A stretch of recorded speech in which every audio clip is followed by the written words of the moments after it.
अस्सलाम वालेकुम गाइस। सो नाम मैंने सुना है कि आप लोगों को शायद जेनेटिक्स जल्दी स्टार्ट करा रहे हैं, तो मैं फिर इसकी वीडियो पहले ही बना रहा हूँ। जेनेटिक डिसऑर्डर्स की करना आपने जेनेटिक डिसऑर्डर्स मैंने पहले इंट्रोडक्शन वीडियो में बताया था कैप्लान से करना है। मैंने ये नोट्स जो हैं ये भी मैंने कैप्लान से ही बनाए हुए हैं। कुछ चीज़ें एडिशन की हुई हैं जो कि वहाँ से करनी थी, किससे, मीडियम रॉबिन्स से। ठीक है, तो अब जेनेटिक डिसऑर्डर्स जो है ना, सबसे पहले आप इसी तरह सीक्वेंस में क्या प्लान में दिया होगा। सबसे पहला down syndrome, most important. Each and every line is important. इसकी आपको कैरियोटाइप्स आनी चाहिए। अब ये कैरियोटाइप यहाँ पे सिर्फ एक लिखी हुई है, वो जो मीडियम रॉबिन्स है ना उसमें आपके पास 1 2 3 लिखी हुई हैं, तो आपने ये तीनों याद रखनी है क्योंकि पेपर में ये तीनों कैरियोटाइप्स आती हैं। पैथोजेनेसिस जो है ना ये आपके लिए बहुत इंपॉर्टेंट है। वहीं के प्लान से ये आपके पास तीनों तरह की आपको पता होनी चाहिए। क्लिनिकल फीचर सारे इंपॉर्टेंट हैं, सारे आने चाहिए। फिर इसके अदर क्लिनिकल प्रॉब्लम्स जो कि हमारा प्रॉफ में भी डाउन सिंड्रोम ही आया था। ठीक है, अब अदर क्लिनिकल प्रॉब्लम्स कौन कौन सी होती हैं, ड्यूडेनल एट्रीजिया और ये अल्जाइमर डिजीज़, और ये भी बहुत इंपॉर्टेंट है। इसके प्री नेटल टेस्ट इतने इंपॉर्टेंट नहीं है और एक्सपेक्टेंसी लाइफ भी कोई इतनी खास नहीं है।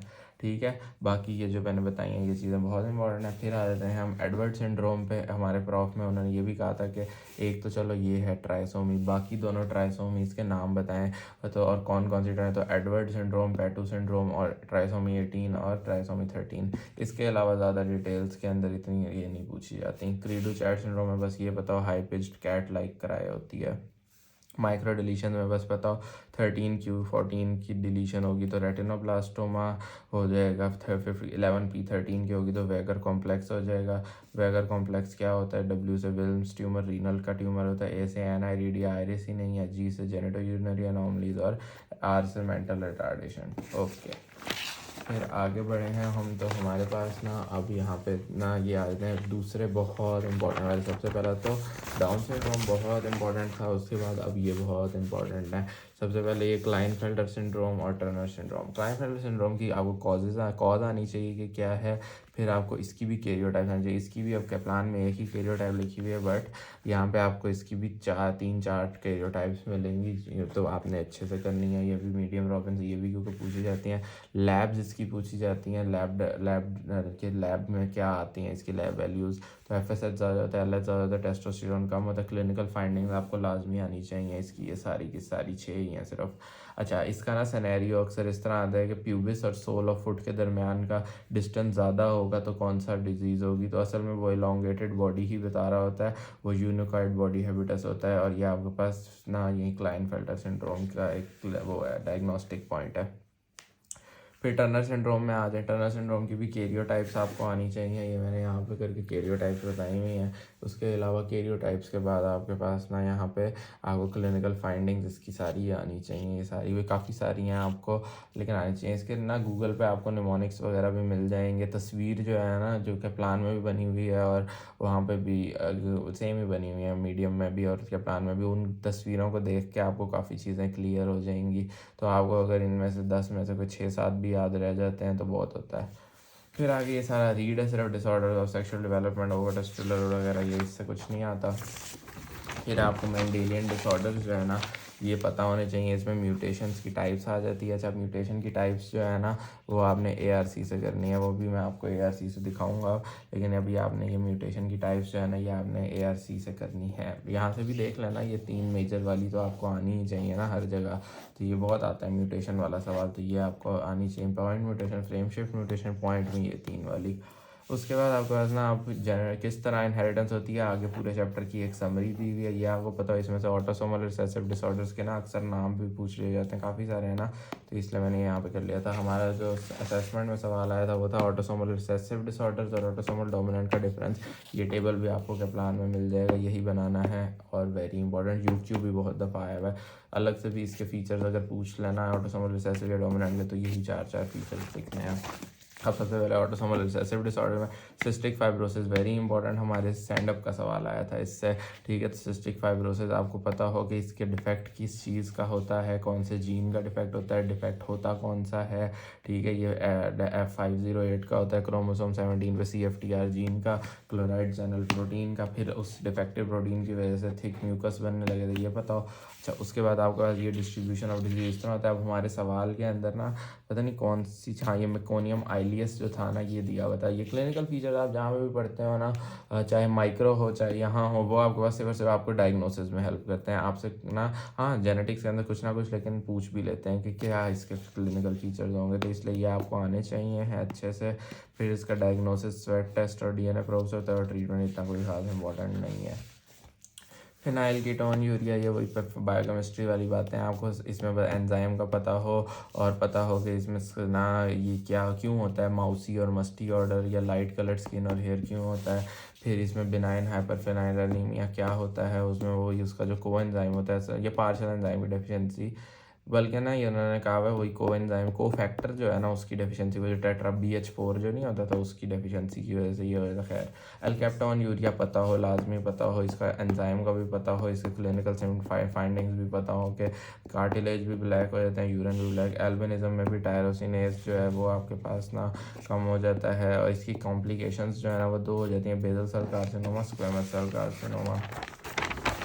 फिर आगे बढ़े हम, ग्लाइकोजन स्टोरेज डिजीज़ पर नाम और इनके एंजाइम्स ही पता हो तो बहुत है, ठीक है। ये और वो भी 3 ही सिर्फ हैं आपके पास, 1 to 5, ठीक है। 1 to 5 बाइक होती है ना, तो 1 to 5 से आपने ये 3 बस याद है। VPM से मैंने याद रखा हुआ था 1 to 5 VPM।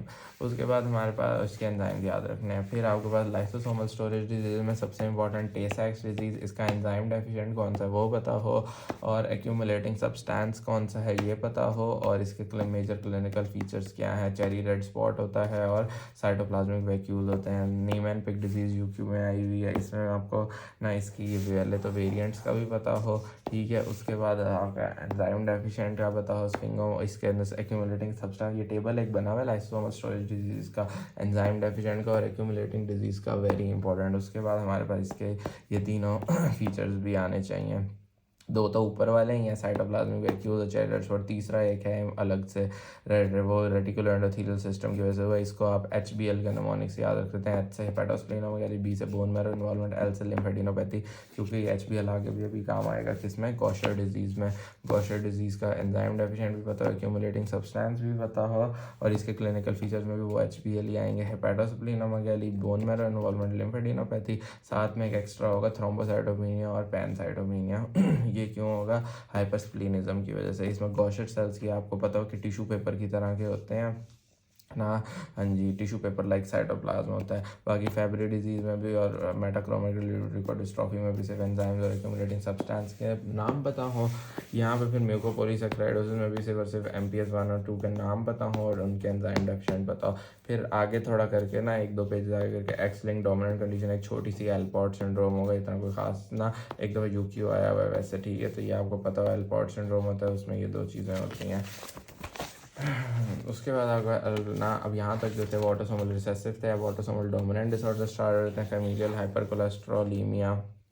बस ये इतना कोई ख़ास मेरे तो इल्म में ऐसा नहीं आया हुआ, ठीक है। लेकिन ये मार्फन सिंड्रोम मोस्ट इंपॉर्टेंट है, मोस्ट इंपॉर्टेंट। इसकी क्लिनिकल फाइंडिंग्स रट के पी जानी है, घोल के पी जानी है आपने। इसमें ये जो आपके पास लिखी हुई है कि ना इसकी अब एक्टोपिया लेंटिस हो जाता है, ये आपको पता हो। वल्नरेबल CVS में क्या हार्ट मरमर का यहाँ पे नहीं लिखा हुआ होगा, क्या प्लान में वो लिख लेना कि हार्ट मरमर्स हो जाते हैं। एबनॉर्मल आइज में नहीं लिखा होगा कि ब्लू डिस्कलरेशन ऑफ स्क्लेरा हो जाता है, ये सब पूछा जाता होता है, ठीक है। और इसके अलावा हाइपर एक्सटेंसिबल जॉइंट्स होते हैं, ये चीज़ भी बहुत इंपॉर्टेंट है, ठीक है। कि बॉडी को आप खींचो तो वो खींचते जाते हैं। इसमें पूछा क्या जाता है कि इसमें कौन सी म्यूटेशन होती है, कौन से जीन की म्यूटेशन होती है, ठीक है, ये पता होना चाहिए। उसके बाद आपके पास में सवाल एक ये भी आ जाता है कि 3 ऑटोसोमल डिसऑर्डर्स बताओ अफेक्टिंग स्केलेटल सिस्टम, तो एक तो ये हो जाता है, ठीक है। दूसरा आपके पास ना ये एहलर-डैनलॉस सिंड्रोम हो जाता है, ठीक है। ये एहलर-डैनलॉस सिंड्रोम जो है ना ये भी आपके पास इसी तरह ना, ये भी आपने बायोकेमिस्ट्री में पढ़ा हुआ। ये हाइपर एक्सटेंसिबल स्किन भी हो जाती है और हाइपर एक्सटेंसिबल जॉइंट्स भी। इधर सिर्फ हाइपर एक्सटेंसिबल जॉइंट्स था और लॉन्ग एक्सट्रीमिटीज और थिन बिल्ड था इधर, लेकिन आपके पास ना स्किन भी हाइपर एक्सटेंसिबल होगी, यानी ऐसे खींच के रखेंगे तो खींचती जाएगी स्किन। फिर ये आगे न्यूरोफाइब्रोमाटोसिस इतनी कोई ख़ास इंपॉर्टेंट वगैरह नहीं है, बस इनके अंदर से नाम पता हो और ना म्यूटेशंस का पता हो जाए, थोड़ा बहुत बस जो चीज़ पता होनी चाहिए एमसीयू के लिए, वो कैफ़े ऑलेट स्पॉट्स और लिश नोड्यूल्स ये पूछा जाता है। फिर ना यहाँ ये बहुत पूछा जाता है कैफ़े ऑलेट स्पॉट्स। उसके बाद फिर टाइप 2 के अंदर तो इतना कुछ नहीं है, बाकी वॉन हिपल लिंडोर डिजीज़ वगैरह जो ये हेमेंजियोब्लास्टोमास होते हैं, इतना इनकी वजह से म्यूटेशन, तो ये भी कोई नहीं। X linked recessive condition important है, 4 होती हैं, चारों के नाम आने चाहिए, चारों की एग्जांपल्स आनी चाहिए, यानी यही 4 एग्जांपल्स हैं, ठीक है। और ना आपको पता हो एक्स लिंक्ड रिसेसिव का मतलब क्या है, ये सारा वही कॉन्सेप्ट है, एमसीक्यू में ये बात पूछी जाती है। इनमें भी सब में आपको पता हो कि कौन से एंजाइम्स की या तो डेफिशिएंसी है या कौन सी किस चीज़ की डेफिशिएंसी है। उसके बाद आपके पास ट्रिपल रिपीट म्यूटेशन आ जाता है, और इसके अंदर फ्रेजाइल एक्स सिंड्रोम। हमने तो हमारे मेरे तो आखिरी पेज था, तो मैंने कहा यार ये कहाँ से आएगा, ये तो इंपॉर्टेंट ही नहीं होगा। हमारी असेसमेंट के अंदर सवाल आया हुआ था फ्रेजाइल एक्स सिंड्रोम का, ठीक है, और वो भी बड़ा कोई गंदा आया हुआ था, साथ में उसने जो कि प्लान में नई बात लिखी हुई थी। खैर, तो यहाँ पे आपके पास ना, लेकिन पहले तो ये कॉज पूछी हुई थी तो ये पता होनी चाहिए, और ये जीन का पूछा हुआ था, ये तो आता था जीन का भी, और क्रोमोसोम का भी पूछा हुआ था, ये पता हो। क्लिनिकल उन्होंने यही आपके पास ना प्रेजेंटेशन दी हुई थी 3, तो ये आपको पता हो कि टेस्टीज बड़ी होंगी, वर्टेड ईयर्स होंगे, फेस बड़ा होगा, ठीक है, इंटेलेक्चुअल डिसेबिलिटी भी होगी।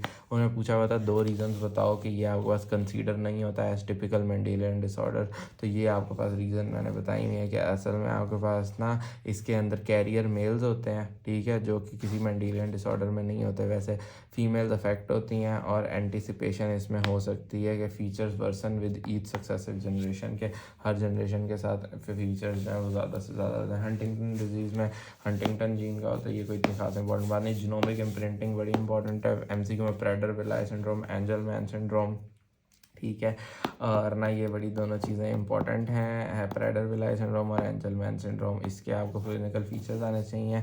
इसके अंदर ना बंदा जो है वो आपको बहुत खांसता रहता है, और ये पता हो कि ये मैटरनल जीन की वजह से होता है प्रेडर, सिर्फ पैटर्नल की वजह से प्रेडर विलाई होता है, मैटरनल की वजह से एंजलमैन होता है। इसमें बहुत हंसता है, इस वजह से इसको हम हैप्पी पपेट सिंड्रोम कह देते होते हैं। ये बात जो थी ना, ये मैंने अपने दोस्तों को डिप्रेशन देने के लिए वहाँ से लिखी हुई है, मीडियम रॉबिन से लिखी हुई है। और ना ये तो ये हैप्पी पपेट सिंड्रोम का आपको पता है, एंजलमैन सिंड्रोम होता है। और ये मैं ना आप लोगों के वाइवा में आपसे पूछवाऊँगा। खैर, उसके बाद माइटोकॉन्ड्रियल डीएनए डिजीज़ में से ना आपको बस ये बहुत बड़ी वाली करने की ज़रूरत नहीं है, ये किताब में नहीं लिखी हुई, क्योंकि ये कर लेना, ये एमसीक्यू था, लेबर हेरिडिटरी ऑप्टिक न्यूरोपैथी हमारा प्रॉफ का एमसीक्यू था, ठीक है, तो ये पता हो। बाकी ये मल्टीफैक्टोरियल इनहेरिटेंस वगैरह मिक्स कराओ। तो यहाँ तक था जेनेटिक्स, आई होप आप लोगों को समझ आ गई होगी। बेस्ट ऑफ लक, अल्लाह हाफिज़।